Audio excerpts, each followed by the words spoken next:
Hello, everyone. Thanks so much for joining me here today as we get to talk about one of my favorite subjects, comic books. My name is Jose. I love comic books. I love talking about them. I love sharing them with you. Feel free to follow me on social media if you would like. Links are in the description below. I've also posted a link to the Marvel fan site that I have plot synopsis and character bios for this issue. We are going to be looking at X Factor #1 from 1985. And this cover, believe it or not, is actually done by Walter Simonson with Joseph Rubinstein.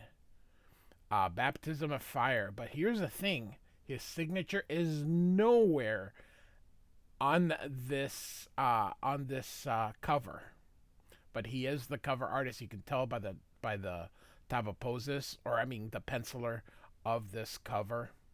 And so we see that the original X-Men have formed. We've got the Beast, Angel, Iceman, Marvel Girl, and Cyclops here with the new uniform here. So, baptism of fire.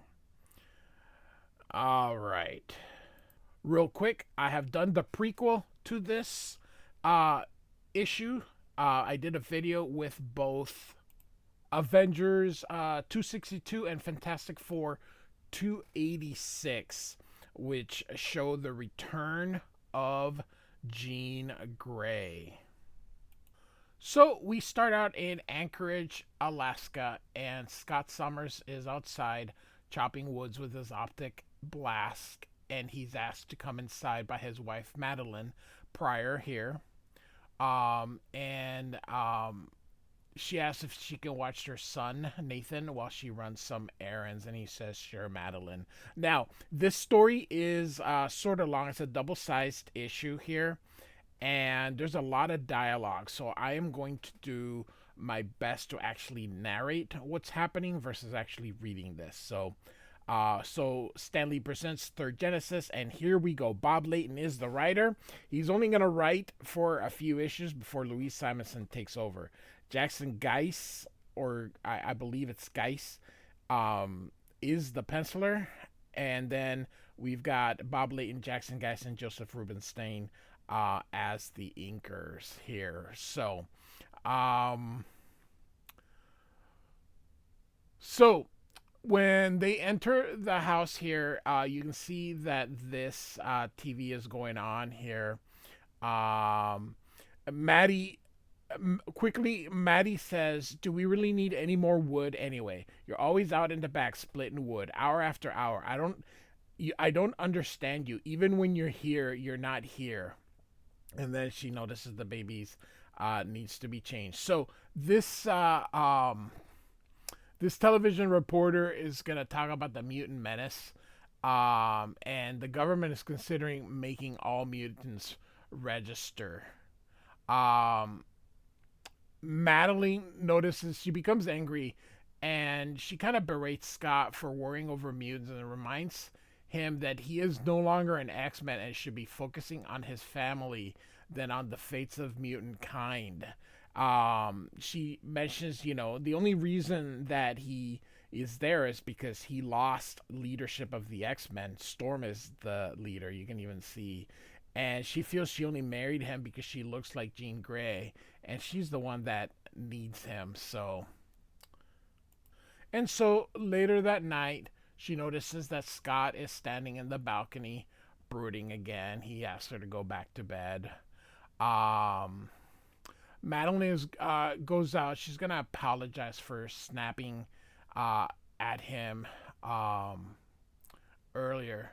She expresses her frustration at the problem that their marriage has been having, especially in the light of the fact that Scott wasn't there for the birth of their baby. She asks Scott if their trouble have anything to do with Jean Grey, and if she's thinking about him, he says yes, and then um, look at poor, and so um, she's going to return, and he's a little bit like, because he gets it. So This Chris Claremont was so angry when news that Jean Grey was gonna be brought back. He, if you read or you watch any of his interviews on YouTube about this subject, he was incredibly mad. But they wanted to bring Jean Grey back, and so Matty Pryor was sort of in the way. So this was their way of sort of dealing with it. I don't know if they dealt with it the best possible way, but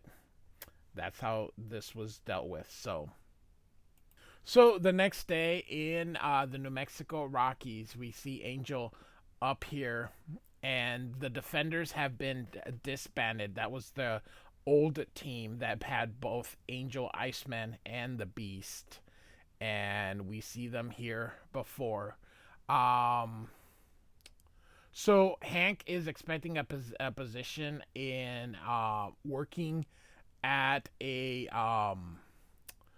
school, and Bobby has a new accounting job, and Warren and Candy are gonna be left alone. So Iceman creates this slide to get his luggage down, and the Beast is like, "Hey, just refurbish this, and your ice is gonna melt. It's gonna cause a mess." And Iceman's like, "Angel can afford it." So off they go here, but um, Angel grabs Candy here for a little bit, and so he says they're done being heroes. They're gonna try to, do the best to just try to be as normal as possible, well, as normal as you can be when you have wings and the beast is furry. So basically, Iceman's the only one that can be normal, and um, you know, this is done. So these construction workers are watching, and he's like, "I don't like working for meaty freaks."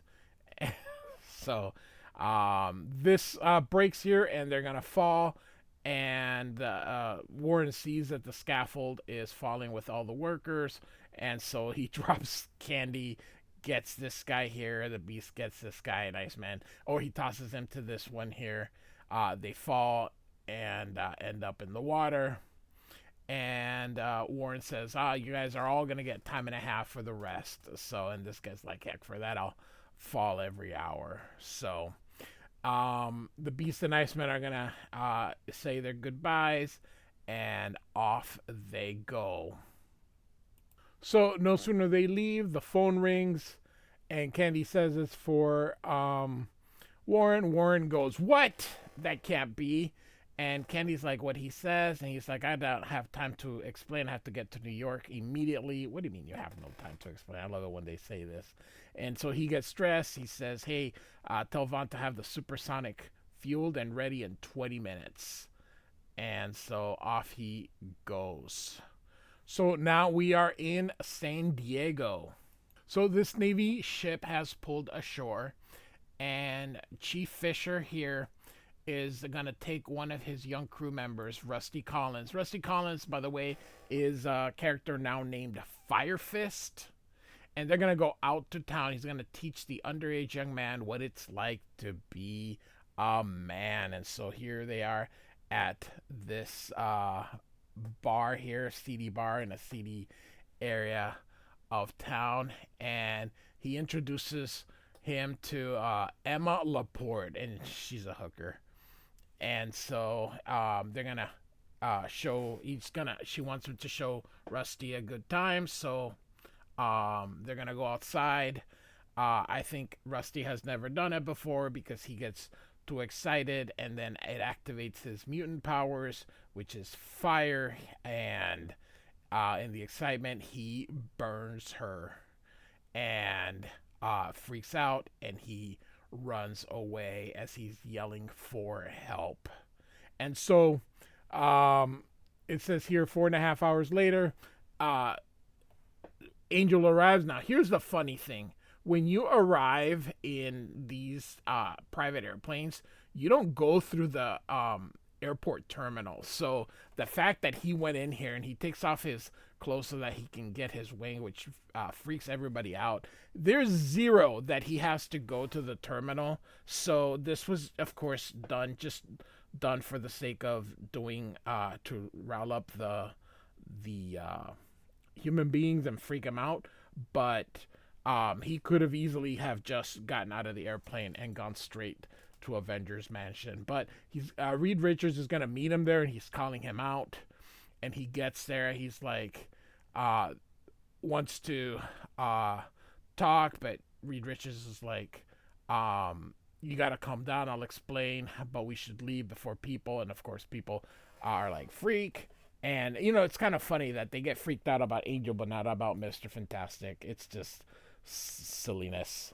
But the X-Men always have represented uh, marginalized groups, and so um, Mr. Fantastic says, I have transportation to the roof.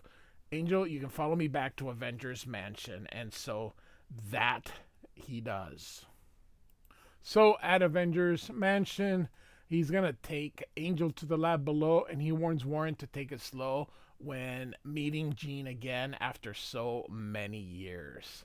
And so now Rusty, in San Diego, Rusty has been captured here. Look at this here. Just and so the chief rushes him, and he promises that he is going to get even with Rusty.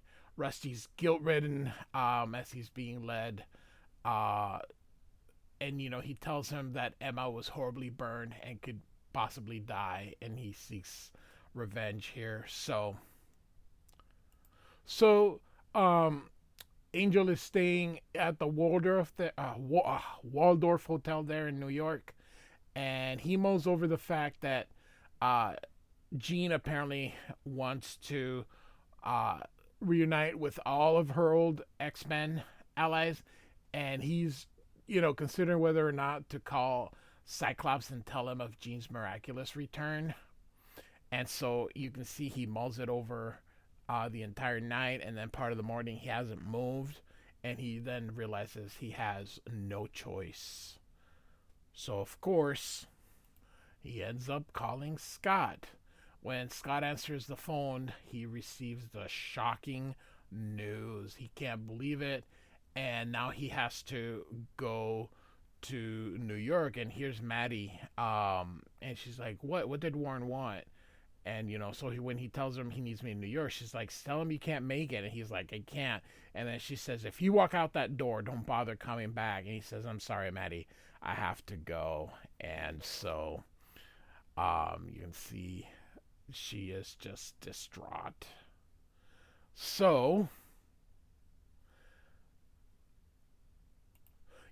this, I'm gonna go back here real quick. This really did Cyclops no favors. I understand that they have to move quickly, but he looks like such a freaking jerk. I kept, when I was growing up, I was like, oh my god, this dude's a dick. This is a real shitty move. I don't know. The writers, I know I know that they have to move things along, but I don't know.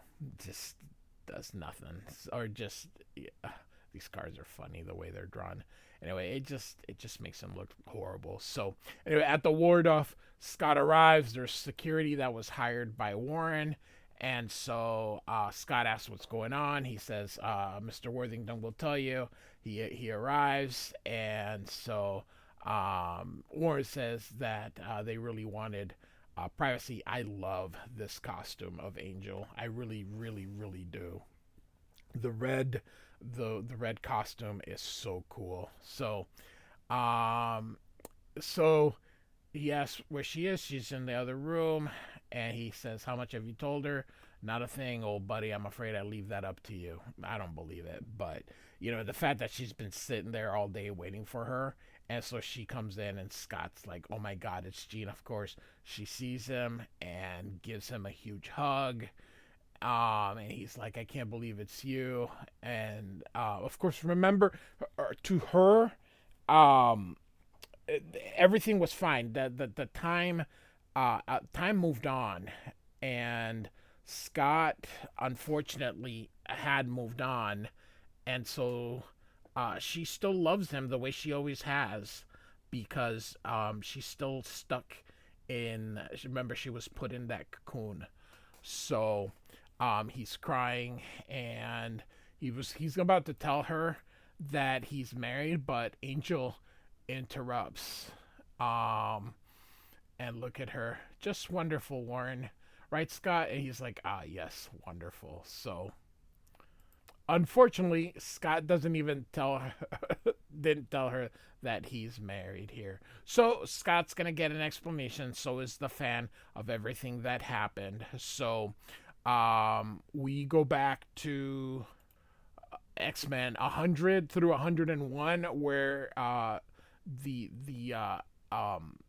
they were captured by Scott Lang here, and the she came that apparently they all thought that she was the Phoenix, but it really wasn't the Phoenix, or it wasn't Jean Grey. That it uh, just go to the that website or look at the previous video that I did. I just don't want to rehash it all. But Phoenix just pretended it was Jean Grey, even though got the personalities. She was in a cocoon and to heal up, and then she was found by the Avengers and the Fantastic Four, and it's discovered here that the Phoenix and Jean Grey were actually two separate people. So this was the first big reveal. And a couple of things here. It turns out that Jean has lost her telepathic abilities, but her telekinetic powers have been dramatically increased, and Scott is sort of at a loss for words there. And so she talks to them. She says she's done a bit of research on the years she's missed, and she believes that Xavier's dream of humans and mutant coexistence is basically at a crisis point. And she says here, I know we can't return to the X-Men. The Avengers explained to me that Professor Xavier is gone and our arch enemy Magneto, I say Magneto, not Magneto, has taken charge. But we must be able to do something, anything, from our own group, if nothing else. And Angel says, it's not that simple. Angel says, I've retired. Then why the hell is he wearing the costume? And of course, she's like, I can't believe you've done that. She says, Scott, talk some sense to him. You've always been the leader of the group. He'll listen to you.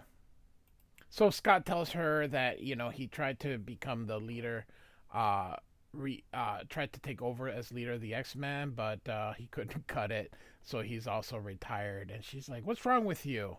And in a fit of anger, she uses her telekinetic powers and just destroys this wall. That's not gonna help things. Yeah, have you ever noticed how they make these characters so rich? Like, whatever, break that. Well, I'll pay for it. So Jean uses her telekinetics and she leaves.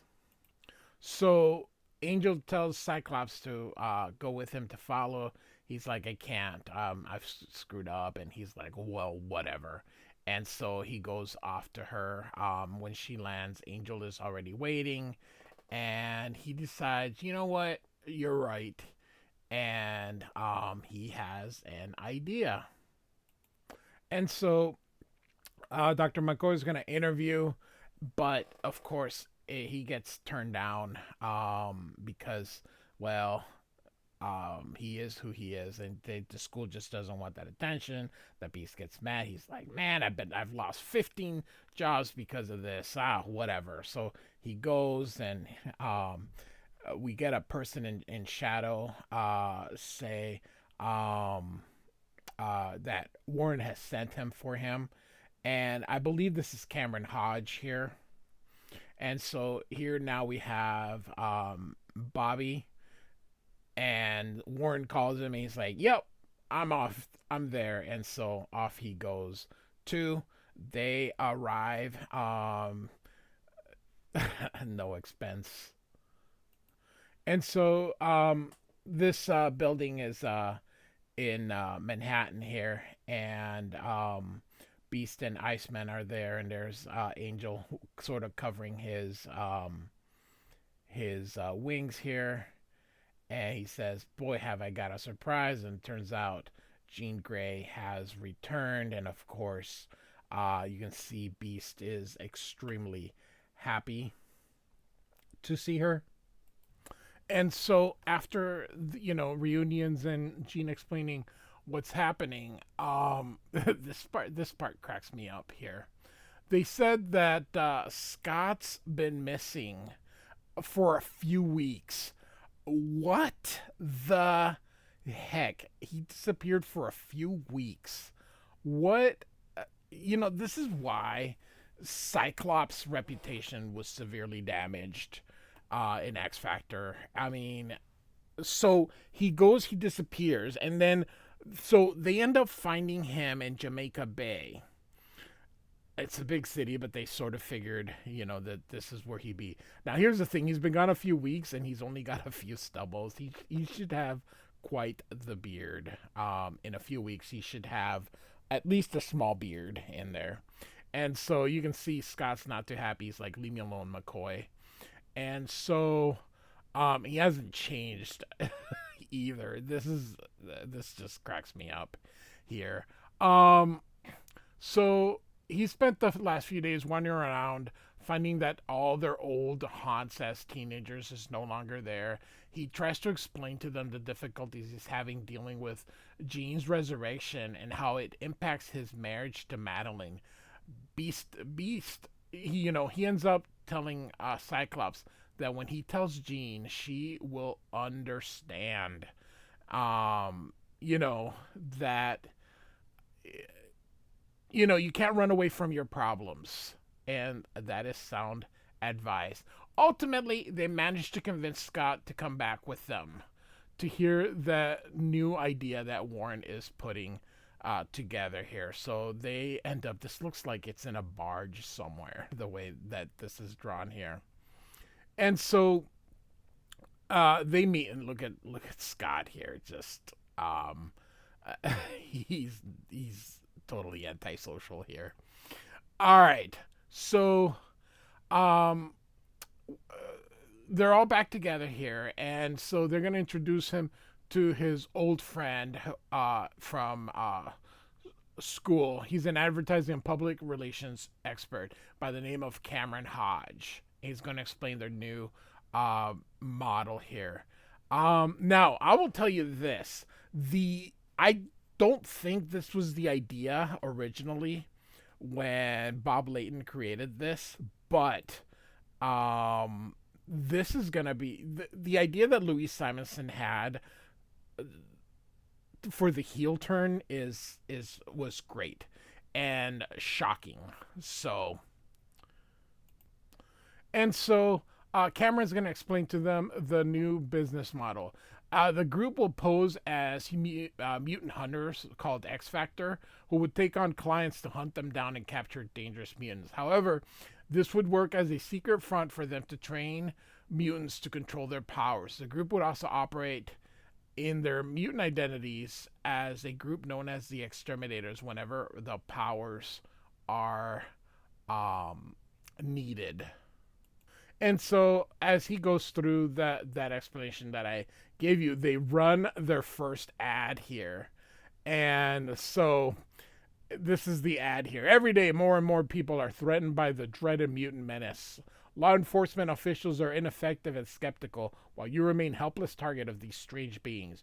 You've heard about them. They live in secret and plan to destroy the very lives of us normal people. But now there is help. Now there is X Factor, professional investigators who, with the help of today's technology, can protect you and your family from this unseen menace. If you suspect anyone of mutant activity, call this toll-free number now and let the mutant professionals handle it from there.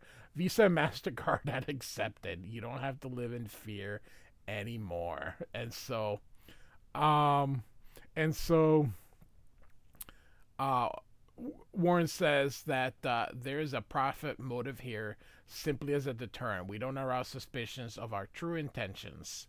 So, and they're like, how long before these spots begin to air? And he's like, actually, Mr. Summers, they've been airing for a few days now. And they're like, what? I hate to waste time. Shall we begin briefing on operations? So, all right, now we're back to San Diego, and poor Rusty's been in solitary confinement. And so, while he's locked up in naval prison, the chief shows up here, and they're like, "Hey, I heard he's not allowed to see anyone." And these two are like, "No, we don't see anybody." So he comes in, and he's like, "Beauty, where you hiding, scumball?" And so he says they're gonna move you to a medical center to perform tests, and they don't think you try to kill her intentionally, but he knows better, and of course, and so the chief is like, uh, gonna say, well, they can do your test in the autopsy. So he takes out his gun. Of course, Rusty freaks out, and his powers activate again. And so he escapes here. Here comes the Navy, and he ends up blowing everything up. And you can see that within 3 minutes here. And so it says here a few hours later, and they see this ad here, and so they're gonna make a call. So in back in New York, Scott's looking outside, and Jean's like, "Scott, what are you doing? Didn't you hear? We've got an assignment. Let's go." And he says, "This whole thing's ludicrous, Jean. It's not going to work." And she, of course, says, "You have to believe it will. The group's depending on you." And he says, "That only makes things worse. I refuse to believe that they haven't said anything." And they draw this out for a while, for a couple, um, for a couple of issues here. So, and so, but I refuse to believe that all that time would pass and he wouldn't say anything. I mean, don't you think she would ask, "Why are you being so freaking distant?" It just, it again, I understand, but when you reread it and you look at it, you're like, what? That makes no sense. Things that you probably missed, like when I read this as a teenager, I just kept saying, "Man, what a jerk this guy." But then as you start to read, I'm like, yeah. And I know my rule is they're comic books, don't overthink it, but sometimes I can't help it. And so she says, "Look, if not for anything else, do it because I want you to be with me." And he's like, "That's the only reason I'm still here." "Then you're coming?" "I guess. I have to be around at least as long enough to tell you about Madeline." Jesus. All right, so now they've got Jesus. How rich is Angel here? Look at this freaking airplane here. My God. And inside you can see all this spaciousness. So, all right. So then now we are in San Diego here, and here they come. And here's Fisher waiting for them. I like the briefcase with the X. And so, the chief says he burned my girlfriend. How are you gonna catch him? They're like, "We have our methods." And Bobby's like, "What a slime ball." And so they ask, "Where's the last time you guys saw him?" And he's like, "Outside O Town, 10 miles." And Bobby's like, "We'll get him." So here they're still pursuing Rusty here. He has no idea how to control his power, and so they come, but here comes Cyclops optic beams, and we've got X Factor's first um, appearance in costume here. Now, here's the thing.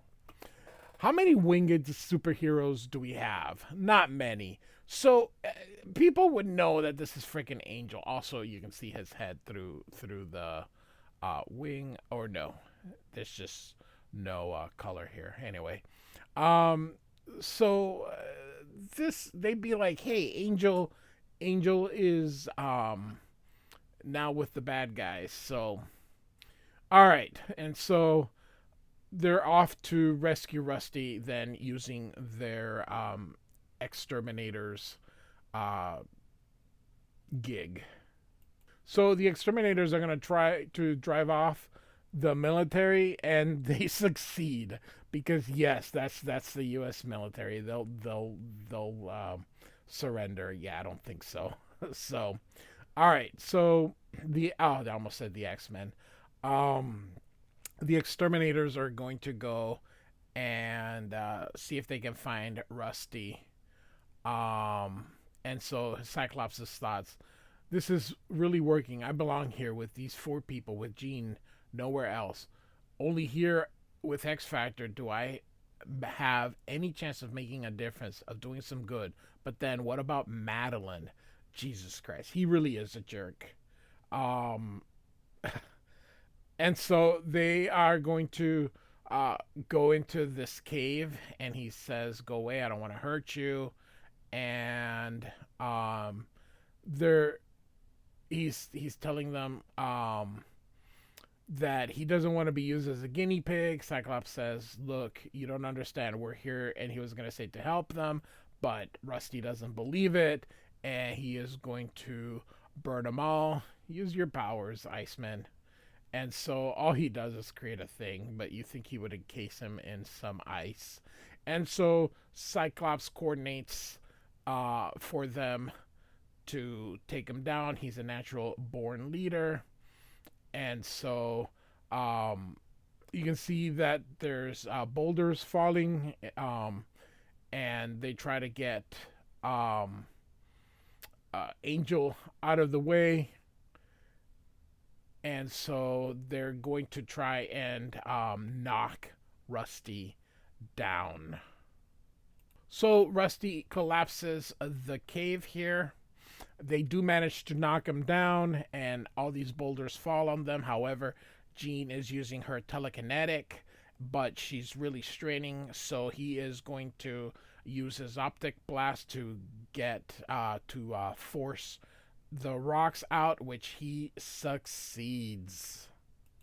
And so everybody gets off, and Scott says, Bobby, Jean, and I will change back to X Factor gear. It's important that we're spotted on the scene capturing a dangerous mutant. Then we contact Fisher and close this case, hopefully without further complications. And here's the funny thing here. They put him in an asbestos bag. Asbestos. Oh. And so they tell him, and they ask if he wants them to the naval authorities, and the chief is like, nah. And then they give him a bill of $42,000. He's like, that's 2 years' pay. And so, well, we could put him back. And he's like, no, this is correct. And everybody kind of laughs. The X Factor's now heading back to New York here. And so Rusty is going to agree to be trained by them. And that night, Maddie Pryor is still awake, and we end with her looking at this picture and thinking that Cyclops is a freaking jerk, because he is, because that's how he was portrayed. So if Cyclops is not your favorite, I totally understand, because he's a freaking jerk. So all right, so I hope you liked it. I'm sorry I didn't really read this issue. I just thought it was kind of wordy, and it just was going to take a while. So I just thought narrating it would probably be the easiest. So X Factor #1, written by Bob Layton, penciled by Jackson Guice. Like and subscribe. I do thank you for listening. And Cyclops is a jerk. Goodbye.